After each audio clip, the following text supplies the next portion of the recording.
So ayan, good morning mga ka-PJ. Yan, kumusta kayo ngayong araw? Ngayong araw nga pala ay linggo, no?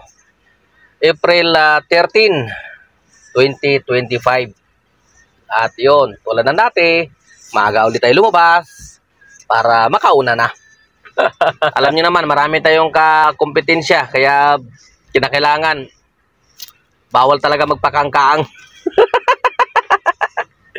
So nandito ako ngayon sa Cubao at ako'y magkape-kape muna. Okay? So ang oras natin ay alas 9:14 na ng umaga, no? At tayo ay naka 2,500 na. Okay? Medyo okay naman yung biyahe natin, no? Sana magtuloy-tuloy ito dahil bukas, yun nga, ihatid ko yung asawa ko sa orthopedic, tapos ipapalitan ko tong blower. Papalit ako ng blower dito kasi umingay na matagal na rin yan. Huling pinalitan yan 2023 pa, kaya matagal na rin yan. Kinakailangan na rin siguro talaga palitan. Blower yan umiingay, kumakalansing. Kaya paghahatid ng asawa ko doon sa orthopedic, idaan ko muna doon sa tropa ko para mapalitan ng motor ng blower natin dyan. Naiingay, nakakahiya sa pasahero, no? Pagka medyo may luma na yung ating sasakyan, lagi na lang may sira. Kailangan ko na magpalit talaga. Ipon lang ng konti para pang down sa panibagong unit. Masakit ang ulo pag panay pagawa. Ang ganda yung dire-diretso lang yung biyahe. Sana swertehin tayo, pang-ipon tayo, pang down. Kuha tayo na yung panibago. Either gusto ko pa rin mga ganito yung medyo matangkat. Hindi ako mahilig sa mababa. Ayoko nung Avanza na bago, masyadong lowered. Hindi ko masyadong type yung itsura niya. Mukhang karo Ay nako, gusto ko kung hindi Innova, kung kakayanin yung Innova. Medyo mataas lang kasi yung monthly niyan. Kakayanin, yan ang kukunin natin. Pero pag hindi kaya, doon na lang tayo sa kahit yung Rush, Toyota Rush, pwede na yun. Kasi gusto ko yung mala SUV yung dating matangkad. Ayoko yung lowered talaga Ayoko yung mamumroblema ako sa paglabas sa mga hotel, sa mga yung may mga hams. Sumasayad, nakakainis talaga yun Ay, mag-adjust ka. Tapos sasabit yung bumper mo, yun, wasak. Kaya gusto ko yung matangkad pa rin. Okay lang yung medyo matagtag, basta ayaw ko talaga yung mga lowered talaga. Kasi dito sa Metro Manila, napakaraming hams na matataas. Okay? Buti nga yung mga bagong Vios na lumabas, medyo matangkad na Pero yung mga nauna, yung mga Superman noon, panay sayad talaga yun sa mga hams. Kaya inis ako noon pag yun dala-dala ko masayad Tara, magkapi-kapi muna tayo habang pinapahinga din yung sasakyan. Kasi masyadong mainit din. Pahinga muna yung makina. So merong nag-comment dito, nagtatanong si Rhea Park, Ang kanyang tanong ay kung okay lang daw ba na Montero ang gawing Grab. Ang diretsahang sagot, pwede. Marami pong naka-Montero tayo. Mabibigyan daw ba ng booking ni Grab? Pwede kasi pare-parehas naman. Basta naka-online ka at hindi ka nga mahilig mag-cancel, hindi ka mapili, yan, maraming booking. Lahat daw ba ng 6-seater ay pare-parehas ng pamasahe? Yes po, pare-pareho na po. Kaya hindi na advisable na kukuha ka ngayon ng Fortuner o MUX, Montero, di ba? Yan, mga kukunin mo, gawin mo ng Grab, hindi na sa advisable. Bakit? Kasi pare-parehas na ang pamasahe. Hindi katulad nung araw, yung mga Fortuner na yan at Montero, sila yung mayroon tayong tinatawag na premium, Mas mahal ang pamasahe compare sa 6-seater lang, wala na kasi ngayon yan. Kaya ayun, pare-parehas na. Kaya talo, talo. Kung ako ang tatanungin, na talo talaga. Kasi isipin mo na lang, ang gulong ng Montero napakamahal. Ilang litro ang ginagamit yan pag change oil? 8 litro ba yan? Hindi ko bisado Montero pero mga ganun siguro. Mga 8 litro siguro yan. Malaki yung makina yan Tapos iba yung konsumo niya sa gas. Although diesel yan, pero iba pa rin yan kumpara sa mga Avanza lang, no? Pero yung pamasahe niya same lang, 6-seater. Kaya hindi na advisable yan. Kumbaga, pasahero lang yung nagbibenepisyo. Pero kung titingnan naman natin sa kabilang banda, kung hindi lang naman Grab ang ano mo, ang dahilan mo kaya mo siya kinuha, pwedeng pan-service mo sa pamilya mo or pamporma, di ba? At hindi mo naman talaga focus yung Grab. Siguro maganda. Sino ba naman ang ayaw ng VIP, di ba? Pero kung pang Grab lang talaga ang purpose mo, lugi ka. Masyadong mahal talaga maintenance. Tapos isipin mo, mangyayari dyan, marami kang magiging cancel. Hindi mo maiiwasan kasi malaki yung dala mo, delikado pasok mo sa kaloob-looban. Ang mga kasamahan ko na naka-Fortuner at naka-Montero talagang namimili ng booking. Hindi sila kumukuha ng 60 pesos, 70 pesos. Kada tanggap ng booking, kinakailangan goods So isipin mo, papasok mo yan sa kaloob-looban ng Tondo, tapos ang pamasahe 70 pesos, di ba? Hindi worth it. Kaya para sa akin hindi siya advisable pang Grab. Pero kung hindi mo nga focus yung Grab, ano lang yung libangan mo lang yung Grab, di ba?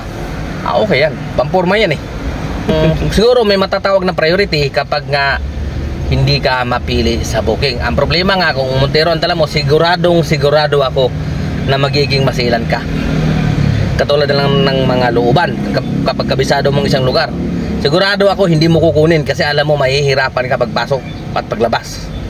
Kasi ang laki kasi niya, di ba? Papasok sa mga looban, sa mga palengke, di ba? Sila Expander, yan, parehong mga 6-seater yan, Expander, Toyota Rush, Vilos, 6-seater din.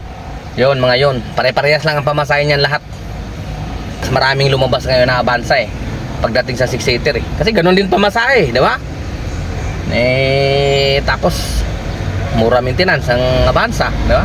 May matipid sa gasolina, matipid na yung mga lumabas na bago ngayon na Avanza kasi ano na yan CVT na yan, no? Di katulad itong dala ko, ETF itong sa akin, yung mga bago yata CVT na yan, kaya mas matipid yan, parang yung mga Vios na yun na bago. Okay naman sana Avanza. Kaya lang hindi ko siya masyadong type yung itsura niya kasi. Para sa akin kasi mukha kasi yung Forlon yung bagong labas Sorry, mas type ko yung Toyota Rush na alam ko medyo matagtag yun compare din sa Avanza. Pero yung bagong labas daw ng Toyota Rush, yun may kakwentuhan ako. Si Sir Pablo, yung dati niya kasing dala Toyota Rush, yun hindi raw matagtag maganda raw Ayun yung pinaplano ko. Pag Ertiga naman, hindi ko masyadong type. Toyota talaga ako. At saka subok na kasi siya, matibay. Diba sa akin, halos mag 350,000 na yung tinakbo. Buhay pa din. Hindi pa naibaba yung makina nito. Huwag naman sana ba ibaba na. Wala pang naipon. Okay.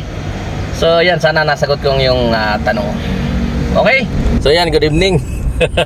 Grabe na vlog to, mula umaga hanggang gabi.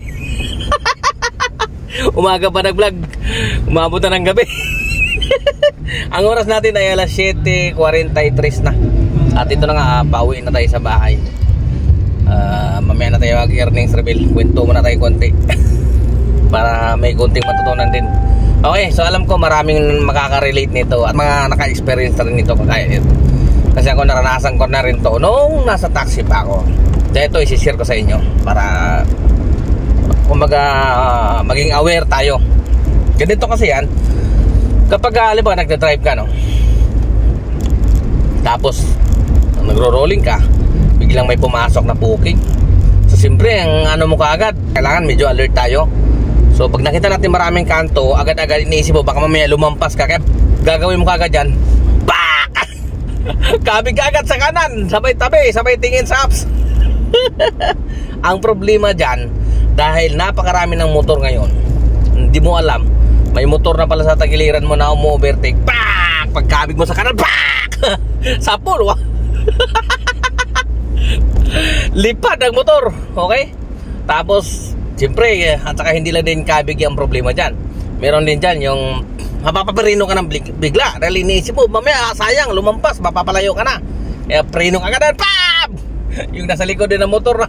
O kaya sasakyan, buga, wasak. Yan, dinadaan ko lang sa biro yan, pero totoong nangyayari yan. Okay? Sa experience ko, sa mga nakikita ko, ako isang bisis lang yung motor. Siyempre nakita ko may pumara na pasahero sa unahan eh. Bigla-bigla din kasi minsan yung mga pasahero sa taxi, bigla na lang may papara eh. Siyempre ikaw, manghihinayang ka eh, medyo mabilis yung takbo mo. Manghihinayang ka, nakalimutan mo nang tumingin sa side mirror, saka sa back mirror. Kabig ka agad sa kanan, BAM! Kasi baka lumampas eh. Dahil ka sa taxi kasi, kailangan matapatan mo agad yan. Dahil marami nakasunod na mga taxi din eh. Kapwa mo taxi driver eh. Eh pag nalampasan mo yan, eh minsan may nakasunod sa'yo. Hihintuan din niya yun. Ganun ang mga taxi. Kahit nakita nila sa'yo pumara, didikitan pa eh. Di siyempre yung pasahero, nandun na. Eh malayo ka na ng konti, doon yan sasakay. Di ba? Ganun yan. Kaya hanggat maaari, tapatan mo talaga sila. Ganun din sa Grab. Yun din yung napapansin ko na pag may pumasok bigla ng booking at nagro-rolling ka, kailangan tatabi ka. Titingnan mo muna kasi kung saan pupunta. Baka naman kailangan mo ng kumanan dyan, o baka naman kailangan mo ng kumaliwa dyan, di ba? Ganun din sa Grab. Kailangan maging alisto tayo. Pag may pumasok na booking, tingin ka agad sa center mirror, pak, wala nakabuntot. Sabay kunting pitik sa preno, di ba? Kunting pitik lang sa preno. Sabay tingin sa side mirror, lewa kanan.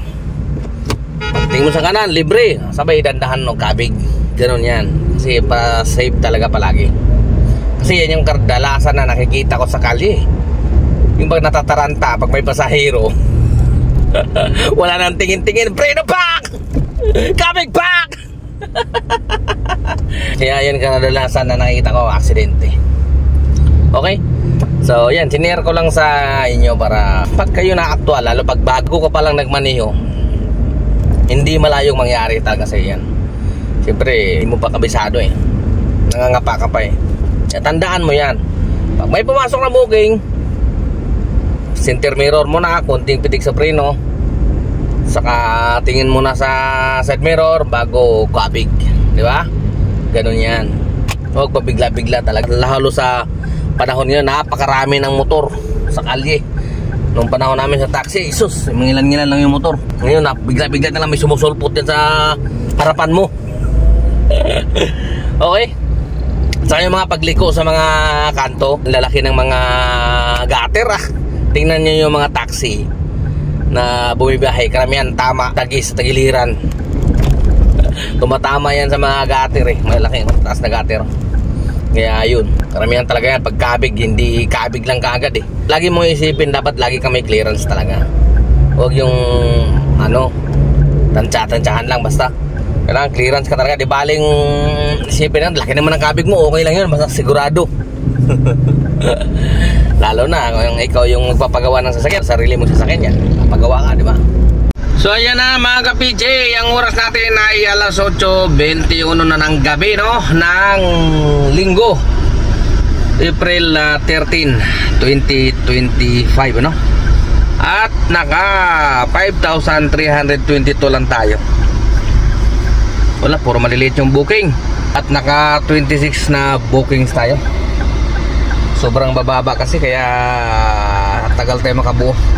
So nandito na ako sa Tatawid mga ka-PJ, malapit na sa Malinta. At ako'y uuwi nga. So ako ay hindi na magtatagal mga ka-PJ. Bahala na ulit kayo dyan sa ating mga pasahero ah. Kayo na muna magtutuloy. Ingat-ingat sa mga nagbibiyahe. At maraming salamat sa walang sawa ninyong suporta, no? Ka-PJ nyo, temporary signing off.